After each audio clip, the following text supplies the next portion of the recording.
I often mention in the painting videos that I share that I'm not a very good planner when it comes to painting. A lot of my paintings, I use references, but other than that, I don't really plan too much.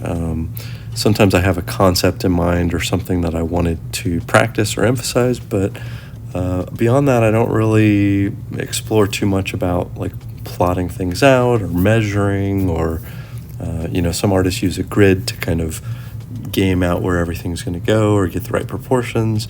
But I don't really do that. I just kind of dive into paintings, as you can see on screen, just throwing paint onto the surface. But this costs me a lot.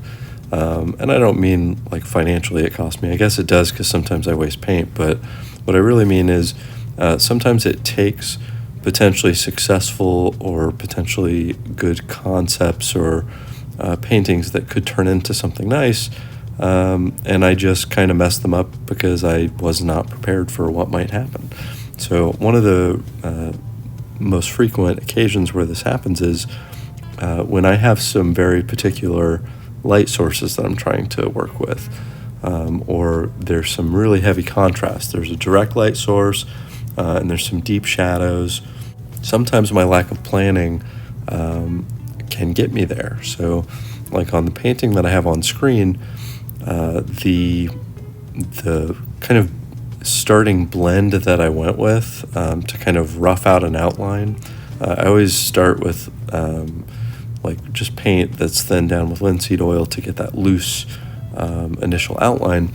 And the one that I used for this was very dark. It was very red. It had some alizarin crimson and ultramarine blue, and it was purplish red and dark. It was in fact too dark for this project, and what ended up happening is the outline that I laid down, which I want to be subtle and I want it to disappear, it was actually so dark that it kind of dominated the painting. And so you can kind of see remnants of the outline even as I started to try to lay down some brighter colors.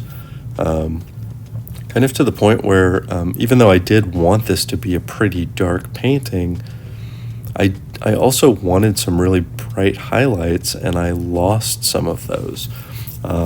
Or if not lost, at least kind of became a mud mixer a little bit, where some of the paint got kind of muddy, and even the bright white or like yellowish white or the lights that I was trying to simulate on the subject's face look kind of muddy in the painting. They have too much brown and too much, I don't ever use a pure black in these paintings, but I do blend up like dark browns like umbers with ultramarine blues, and that also kind of dominated this painting.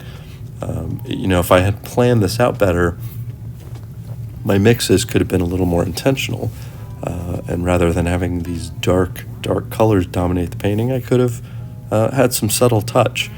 But as it stands, I didn't do that, and that's where it jumps out and bites you. And I mentioned the term mud mixing. This is kind of a favorite term of mine that Bob Ross used to use about the hazards of like some of the blending, how you can get a little too overzealous and kind of turn your painting into a bit of a muddy mess, with just like sort of a soupy brown gunk that ends up on your painting. Now, I wouldn't go so far as to say that this painting turned into brown gunk. It didn't. Overall it was fine, but it was certainly a lot muddier than I intended. And so, early on when I started painting with oils, I did get some real muddy messes a couple of times, especially one comes to mind that I actually ended up having to throw out and redo completely. It just got too muddy. This never approached that level, but that's the lack of planning thing. I think it can sometimes come back and bite you.